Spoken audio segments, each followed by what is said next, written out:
함께 예배하는 모든 분들 가운데 이 말씀의 축복이 함께 하시기를 주님의 이름으로 축원합니다. 우리는 복을 받은 사람입니다. 어떤 복을 받았습니까? 하나님께서 우리를 긍휼히 여겨주시는 바로 복을 받았습니다. 긍휼이 무엇입니까? 긍휼은 두 가지가 합해져 있는 단어라고 말씀을 드렸습니다. 끊을 수 없는 관계 속에서 나오는 행동하는 사랑이 바로 긍휼이라고 말씀을 드렸습니다. 끊을 수 없는 관계, 이것을 성경에서는 언약관계라고 표현을 합니다. 성경에서 이 언약관계를 보여주는 대표적인 관계가 있는데 바로 그것이 결혼관계입니다. 그러니까 긍휼이라고 하는 것은 결혼관계, 바로 언약이라는 관계를 통해서 맺어진 이 결혼관계에서 나오는 행동하는 사랑이 뭐냐? 바로 그것이 긍휼이라고 하는 것입니다. 그래서 성경 구약 성경에 보면 하나님의 긍휼이 무엇인가를 우리에게 바로 설명해 주시기 위해서 기록된 성경이 있는데 바로 그것이 호세아서입니다. 여러분, 호세아라는 이 히브리 이름은 신약 헬라어로 이름을 바꾸면 뭐가 되냐면 예수가 됩니다. 예수입니다. 그러니까 호세아가 신약에서는 예수가 되는 것입니다. 그러니까 호세아와 고멜의 결혼 사건은 바로 예수와 교회의 결혼을 이야기하고 있는 것이죠. 그래서 바울 사도는 에베소 5장에서 바로 교회와 예수와의 바로 결혼을 이야기를 합니다. 그래서 우리가 세상에서 부부관계가 있지 않습니까? 근데 그 부부관계의 원형이 뭐냐? 그러면 예수와 교회와의 관계입니다. 여러분, 우리는 그 동양문화권에 있으니까 우리의 결혼의 원형은 사실 찾을 수가 없어요. 그것을 어디서 보통 찾냐면 사회계약에서 찾습니다. 그러니까 인간이 사회를 이루고 살아갈 때에 자기의 생존을 보장할 뿐만 아니라 현실에서 또 행복을 누리고 더 나아가 미래까지 바로 보장할 수 있는 사회 계약, 사회 체계가 뭘까? 이렇게 인생이 사회 속에서 사회를 이루면서 살아가면서 바로 만들어낸 바로 제도, 사회 제도가 뭐냐? 그게 바로 결혼이다. 그러니까 결혼이라고 하는 것에 대한 원형을 바로 사회가 발전하면서 만들어낸 인간의 발명품으로 그렇게 우리는 이해를 하지요.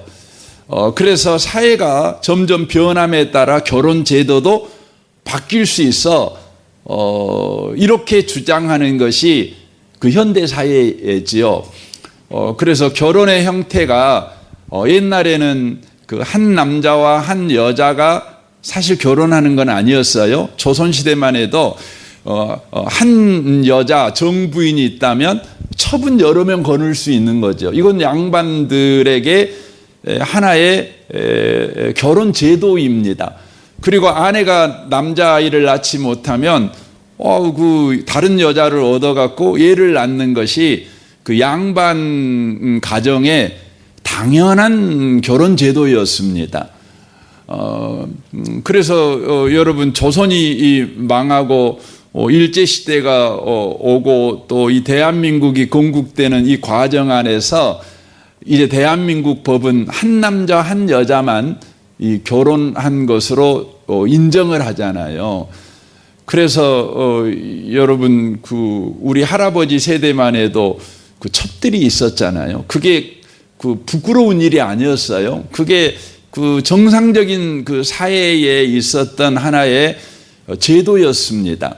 그런데 대한민국이 들어오면서 굉장히 그것들이 그 어려움을 겪게 되는 거죠. 근데 대한민국이라는 법이 만들어지기 전에 우리 한국에는 교회가 들어왔죠.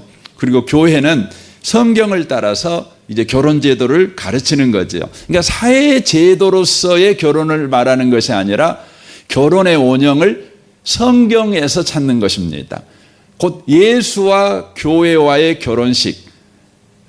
바로 창세기에서는 이제 그것을 보여주는 것이 이제 아담과 하와의 결혼식 그러잖아요. 그래서 우리 한국 초대교회는요, 그 대한민국 법이 바뀌기 전부터 교회에서 세례를 받는다. 이 세례라고 하는 것은 그 사람을 정식 교인으로 받는 겁니다. 그래서 여러분 교회에 여러분 정관에 보시면 이제 이분을 우리 교회에 정식 교인으로 받는 자격이 나오는데 그게 뭐냐면 세례교인이어야 돼요. 교회를 아무리 오래 다녀도 세례교인이 아니면 이분은 교회의 회원이 아닙니다. 그래서 공동의회에 참석할 자격이 없는 겁니다. 공동의회는 세례교인만 참석할 수 있지 않습니까?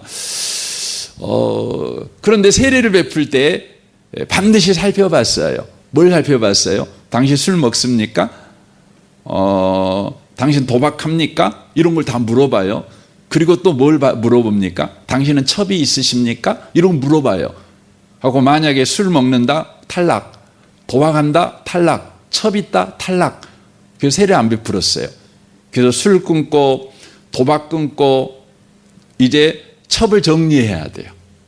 그래서 온전히 한 여자하고만 이제 결혼 관계를 유지하겠다 이렇게 하면 어떻게 해요? 그때서 세례를 베풀었어요.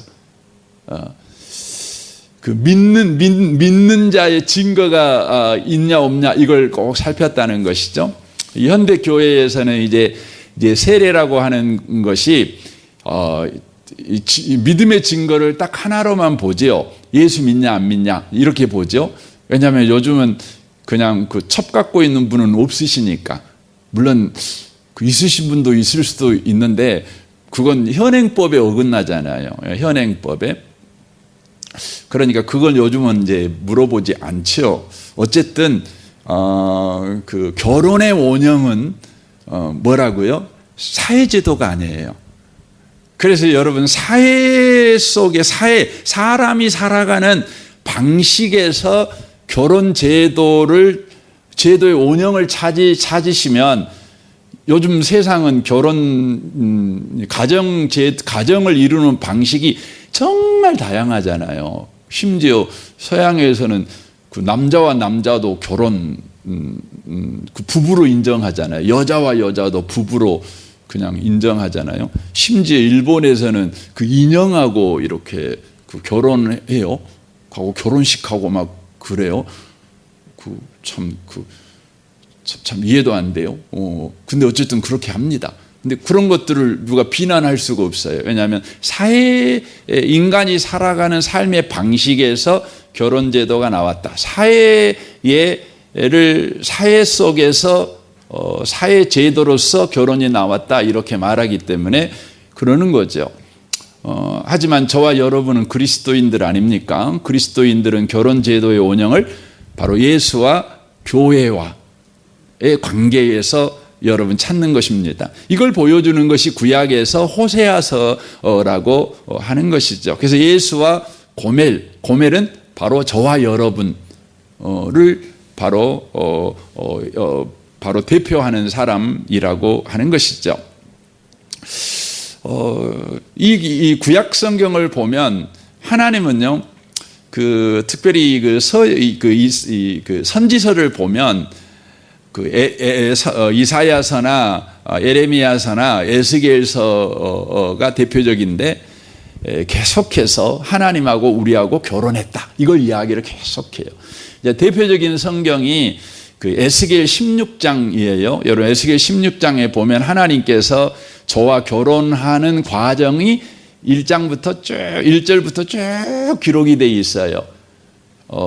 그리고 결혼했는데 니들이 지금 간음하고 있어 하고 그 뒷이야기 쭉 나와요. 이렇게 돼 있어요. 16장 한번 여러분 꼭 읽어보시면 좋겠습니다. 그리고 이사야서 54장에 보면 또 이 결혼했다. 하나님이 우리와 결혼했다 하나님이 우리의 남편 되셨다, 이걸 이야기를 하십니다. 4절에 보면 두려워하지 말라, 내가 수치를 당하지 아니하리라. 놀라지 말라, 네가 부끄러움을 보지 아니하리라. 네가 네 젊었을 때의 수치를 잊겠고 가부 때의 치욕을 다시 기억함이 없으리니 이는 너를 지으신 이가 네 남편이라 라고 돼 있어요. 이 말은 이제 우리가 과부가 되니까 하나님이 비로소 우리와 결혼했다, 그 말이 아니라 하나님이 우리를 지으실 때부터 하나님이 우리 남편이 되어주셨어요. 근데 우리는 남편을 차버리고 딴 남자한테 가서 결혼한 거예요. 또 결혼한 거예요. 그래갖고 그 남편이 이제 죽어버린 것이죠. 그 다시 아내가 된 것이죠. 이제 이런 이야기입니다. 그의 이름은 만군의 여호와이시며 내 구속자라, 이스라엘의 거룩한 이시라, 이는 온 땅의 하나님이라 일컬음을 받을 것이라. 그러니까 우리가 하나님이 우리 남편이었는데 우리가 하나님 버리고 딴 사람을 남편으로 섬겼어요. 그게 뭐죠? 그게 죄입니다. 죄를 남편으로 삼고 인생을 바로 살았죠. 그래서 인류 역사는요, 인류 역사를 보면 누가 성공한 사람이 되었냐? 그러면 죄 저지르는 사람이 여러분 성공한 사람이었어요. 인류 역사를 보면 그래요. 더 많은 곤모술수를 쓸 줄 알고 뒤통수 칠 줄 알고 이런 사람들이 더 성공한 사람, 잔인한 사람, 이런 사람들이 더 여러분 그 역사 속에서 이름을 날리는 바로 사람들이었다는 것이죠. 그래서 역사 속에서 이제 우리가 해외 여행을 다녀보면 야, 정말 저 건물 멋있다. 저 건물 정말 어떻게 저런 건물을 지었지? 이런 이제 우리가 이제 그 유적 혹은 여러 가지 대단한 건물들을 우리가 보러 다니잖아요. 중국 가면 당장 그 뭡니까? 그 천안문이 아니라 우리 천안문 그 궁궐을 뭐라 그러죠? 궁궐? 북경에 있는 궁궐을? 자금성, 자금성이라 그러잖아요. 여러분, 자금성을 보면서 대단하다고 생각을 우리는 하게 되잖아요. 어떻게 저런 건물을 지었지? 근데 여러분, 자금성을 지은 사람이 그 누굽니까? 영락제라는 사람이잖아요. 그 명나라의 영락제라는 사람이잖아요. 근데 이 영락제가 얼마나 잔인한 사람인지 여러분 아세요? 자기의 정적을 죽일 때 보통 이제 가장 잔인한 것 중에 하나가 사지를 찢어서 죽이는 거잖아요. 사지를 찢어서 죽이는 거잖아요. 근데 더 잔인한 게 뭐냐면 능지처참이라는 것이 있어요. 여러분, 능지처참이 뭔지 아세요?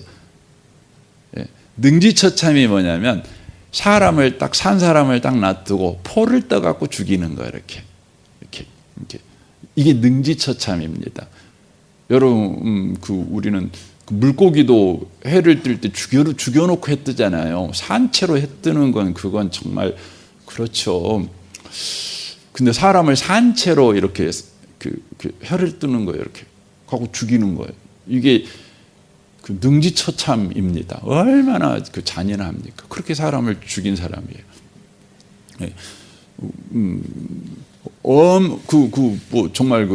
정말 잔인하게 죽였어요. 역사를 보면. 근데 그런 사람들이 그렇게 무서우니까 사람이 말하면 그렇게 지어내는 거예요. 그러는 거죠. 그러니까 만리장성도 그러잖아요. 만리장성 돌과 돌 사이에 이제 접착제가 붙어지잖아요. 근데 그 접착제가 뭐라고요? 사람의 피예요. 사람의 피. 그 많은 사람이 죽어갖고 그 흘린 피가 이제 그렇게 만리장성을 쌓는 것이죠. 그러는 거죠.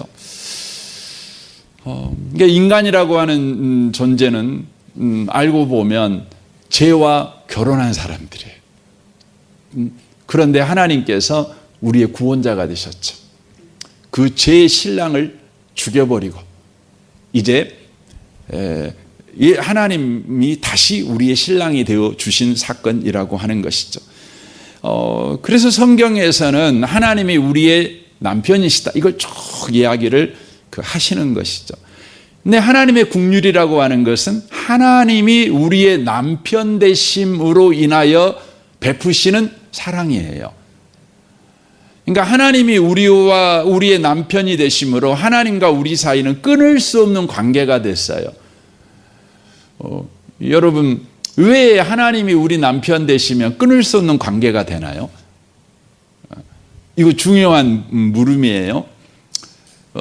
그 요즘 세상을 보면은요, 남편이 되고 아내가 돼도요, 끊을 수 없는 관계가 되나요? 아니에요. 그냥 끊어져 버려요. 싸움하면은, 그냥 요즘은 싸움하면은 무섭잖아요. 이게 싸움 조심해야 되죠. 옛날에는 칼로 물베기였는데 지금은 아니잖아요. 그냥 나무를 칼로 베버리는 것 같잖아요. 그냥 이혼해 버려요. 왜 그럴까요? 왜 하나님이 우리의 남편 되시면 끊을 수 없는 관계인데 요즘 결혼은 끊을 수 없는 관계가 아니라 너무나 쉽게 끊어지는 그냥 그 국수 가닥 같아요. 그냥 푹푹 끊어져요. 조금만 힘주면 그냥 끊어져요. 왜 그럴까요? 그 이유는 결혼이라고 하는 것이 어떻게 성립되는지를 바로 이해하지 못하기 때문에 그래요. 그러니까 결혼이라고 하는 것의 성립이 무엇에 의한 성립인지의 그 무거움을 모르는 거예요. 여러분, 결혼은 어떻게 성립되죠? 여러분, 결혼식에 참여하면 성혼 공포라는 걸 해요. 성혼 공포. 여러분, 성혼 공포는요, 공적인 거예요. 공포라는 건 공적이라는 거예요. 공적으로 선언하는 거예요. 선포하는 거예요. 공적으로 선포해요. 근데 앞에 성혼 있잖아요. 성혼이란 말은 이룰 성자를 써요. 결혼이 이루어졌다는 것을 공적으로 선포하는 일이 뭐냐면 성혼 공포예요. 그래서 그 성혼 공포에 반드시 우리 이제 믿는 자들의 결혼식에는 반드시 성혼 공포한 다음에 나중에 성경 구절 하나가 딱 반드시 붙어요. 뭐라고 붙죠? 하나님이 짝지어 주신 것을 사람이 감히 나누지 못할 것. 이렇게 선포가 돼요. 하나님이 짝지어 주신 것을 감히 사람이 못 나눈다. 신랑 너도 못 나눠, 신부 너도 못 나눠, 신랑 부모 못 나눠, 신부 부모 이 결혼 못 나눠, 친구들 절대 이 결혼 못 나눠, 하나님 나도 안 나눠. 이 말이에요. 이 말이 엄청 무서운 말이잖아요. 선언되는 거죠. 근데 언제 결혼이 성립됐음을 공개적으로 공포가 되나요? 반드시 이 순서 다음에 이루어져요. 뭐예요? 둘이 하룻밤 자고 나면요? 아니에요. 둘이 사랑하면요? 아니에요. 양각의 혼인 그 허락 맡으면요? 아니에요. 결혼식 다 끝나고 나면요? 아니에요. 언제냐면 혼인서약을 한 다음에요. 혼인서약을 한 다음에 성혼 공포가 이루어지는 거예요. 혼인서약. 여러분, 그 결혼은 어떻게 해서 성립된다고요? 서약으로 성립되는 거예요. 많은 사람들이요, 결혼이라는 것은 사랑하니까 성립된다고 생각해요. 아니에요. 결혼의 여러분 그 반석은 뭐냐? 서약이에요. 그리고 그 서약 위에서 살아가는 것이 뭐예요? 그게 사랑이에요. 근데 요즘 사람들은 뭐 옛날 분도 그러지만 사랑이 뭔지를 정확하게 몰라요.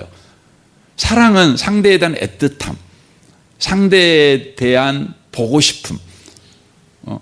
물론 이게 사랑의 한 요소일 수는 있어요. 그렇지만 그건 사랑의 본질은 아니에요. 그건 사랑의 흔적들이죠. 뭐 사랑의 어떤 그 재치기 같은 거죠. 사랑하면 재치기가 나오잖아요. 그러면 보고 싶을 수 있죠. 그 사람을 생각하면 그냥 마음이 겨울인데도 항상 마음이 봄날이고 뭐 이런 거 있을 수 있잖아요.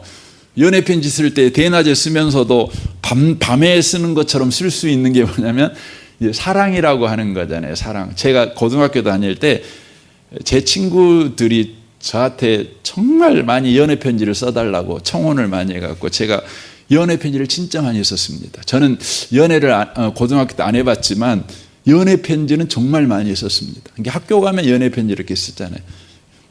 그러면 꼭 밤에 쓰듯이 씁니다. 그랬던 기억이 납니다. 어쨌든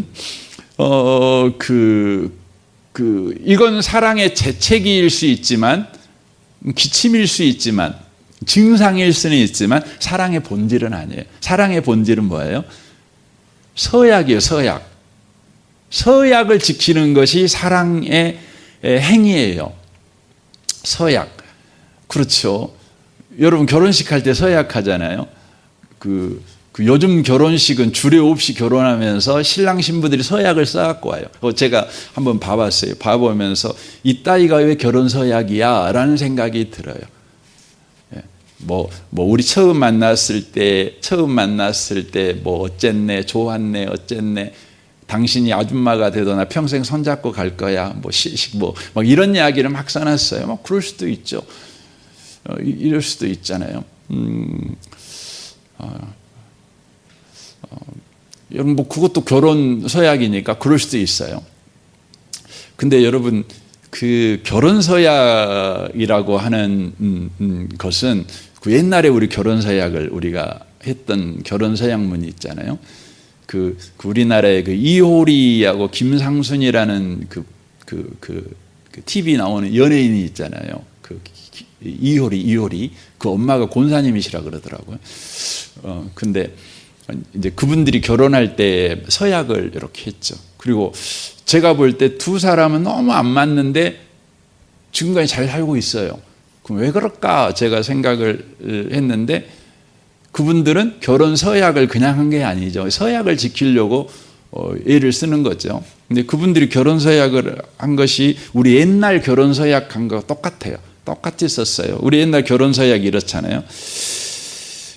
나 누구누구는 누구누구를 아내로 맞이하여 죽는 날까지 사랑하며 기쁠 때나 슬플 때나 건강할 때나 아플 때나 부요할 때나 가난할 때나 서로 조건 없이 사랑하고 함께 울고 웃으며 항상 서로를 존중하는 마음으로 살아갈 것을 하나님과 부모, 일가, 친지와 하객들 앞에서 맹세합니다. 이렇게 하잖아요.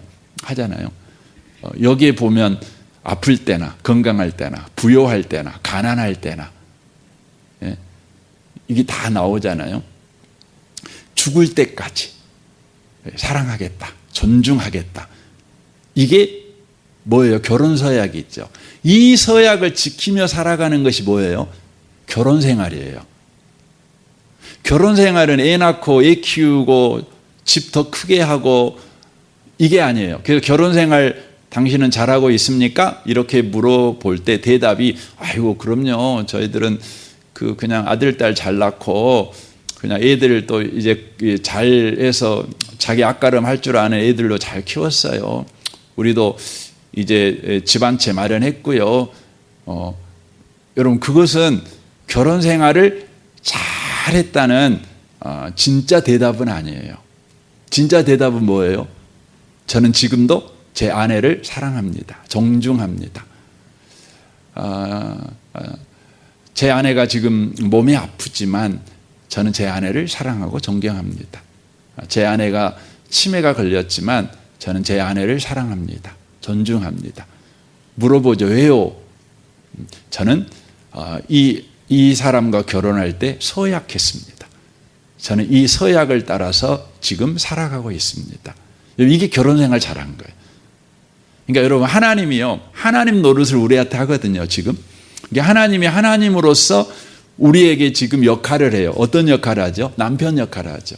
그럼 하나님이 남편 역할을 잘하고 있는지 못하고 있는지 우리가 확인할 수 있을까요? 없을까요? 확인할 수 있죠. 어떻게 해요? 하나님이 우리에게 약속한 결혼식 할 때 서약한 그 서약대로 지금 내가 아플 때나 내가 건강할 때나 내가 부자일 때나 가난할 때나 내가 못났을 때나 잘났을 때나 여전히 나를 존중해주고 나를 사랑하고 있냐는 거죠. 이거 보면 압니다. 우리 하나님은 그러신 분이셔요. 이게 뭐라고요? 하나님의 국률이에요. 국률이에요. 국률은 그냥 나를 짠하게 여기고 나를 불쌍히 여기고 이게 아니죠. 제가 최근에 그 세상에 이런 일이라는 그 TV 프로그램을 보는데 제가 그거 보면서 저게 하나님의 국률의 한 모습이겠다 이런 생각을 사실은 해봤어요. 이제 거기에 나오는 그 분이 남자분이 주인공이신데 나이가 77세시더라고요. 77세셔요. 그런데 10년 전부터 아내가 치매가 걸렸어요. 근데 현재 10년 지난 다음에 이 아내는 정말 그 중증이죠. 이제 그러는데도 이제 어렵게 일어날 수도 있긴 하고 그러는데 남편을 온전하게 알아보거나 뭐 이러지는 못합니다. 아무것도 안 합니다. 뭐 빨래며 밥이며 뭐 아무것도 안 해요. 한편 누워 있는 거 뭐 이게 다죠. 근데 이 아내를 위해서 이 남편이 10년 전부터 이 아내를 돌봐요. 돌봐요. 그 돌보는데 목표가 뭐냐면 이 아내를 항상 웃게 하는 게 목표예요. 네, 웃게 하는 것이. 아내를 위해서 웃게 하는 거. 그래서 그리고 아내가 죽는 그 순간까지 아내 곁에서 남편 역할을 하는 거예요. 존중히 여기며 사랑하는 거. 그러니까 아내가 나를 사랑하게 하는 것이 아니에요. 내가 서약을 지키는 거예요. 아내가 나를 존중하기를 기대하는 게 아니죠. 그냥 내가 결혼 서약을 지키는 거죠. 그래서 이분은 그 아내를 늘 웃게 하고 아내를 늘 사랑하기 위해서 아내를 위해서 오토바이도요, 참 좋은 오토바이를 샀더라고요. 그래서 일주일에 한 번씩 아내를 데리고 강화도로 이렇게 바람 쐬주고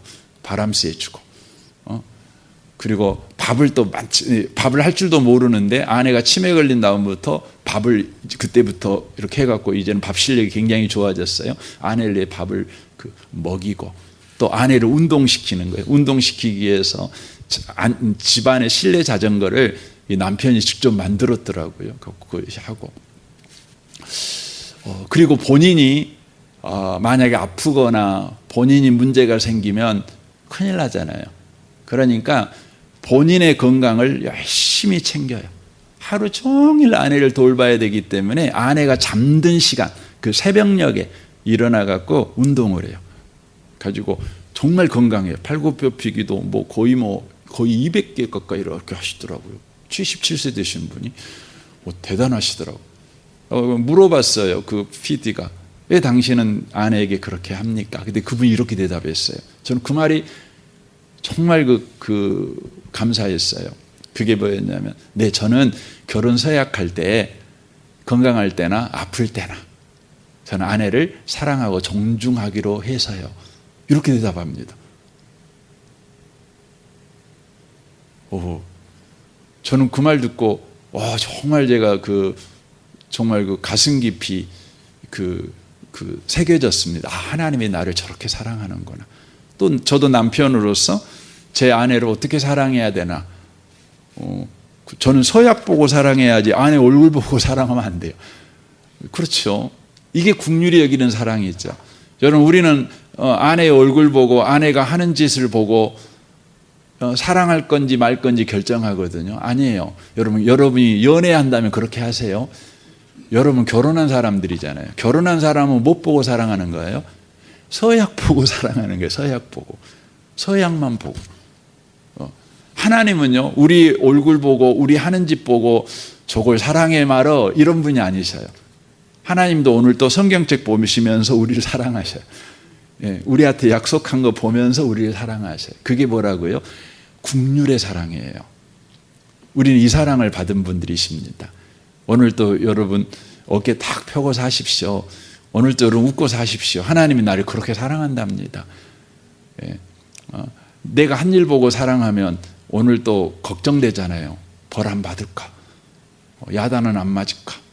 하나님이 나를 외면하면 어떻게 하지? 겁나잖아요. 근데 하나님이 나 안 보고 오늘도 성경 나한테 약속한 것만 보고 사랑한다니, 와우, 감사하잖아요.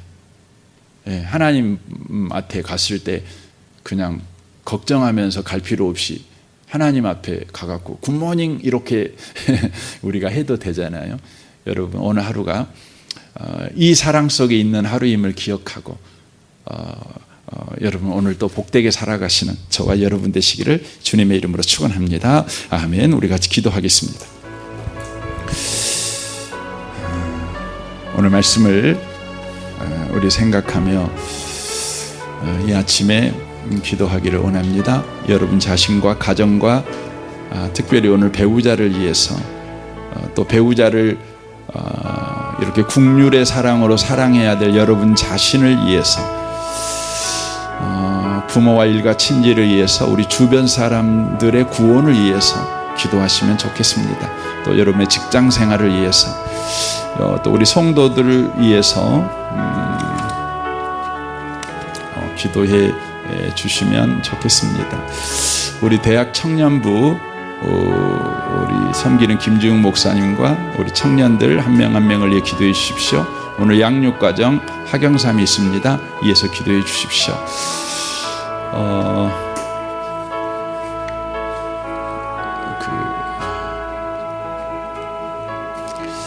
오늘 장례가 하나 있습니다. 저희 교회에 오신 지 얼마 안 되신 분이신데 그분의 오빠가 돌아가셨습니다. 제가 이틀 전에 그분 오빠를 제가 병원에 중환자실에 가서 만났고 그분에게 복음을 전했고 예수님을 그분이 정말 씩씩하게 영접을 했습니다. 그리고 천국 가셨습니다. 사실 이제 오빠니까 저희가 전 성도들한테 이렇게 알리지는 않았지만 오늘 이제 그분에게 여동생이 셋이 있는데 다 예수 안 믿습니다. 그래서 예수 믿는 기독교장으로 하지 않고 그냥 자기들은 알아서 하겠다고 그랬는데 제가 가서 예배 한번 드리고 싶다 제가 그렇게 말을 했어요. 그래서 그렇게 예배 같이 드리기로 해서 여러분 안 믿는 집안 사람들은 그 조객들이 많이 오면 되게 좋아하잖아요. 그래서 여러분 혹시 시간이 되시는 분들은 그 교회에서 1시 반에 출발을 할 건데 여러분 그 가정 구원을 위해서 한번 같이 와서 예배 드리면 좋겠다 이렇게 좀 강구를 좀 드리고 싶습니다.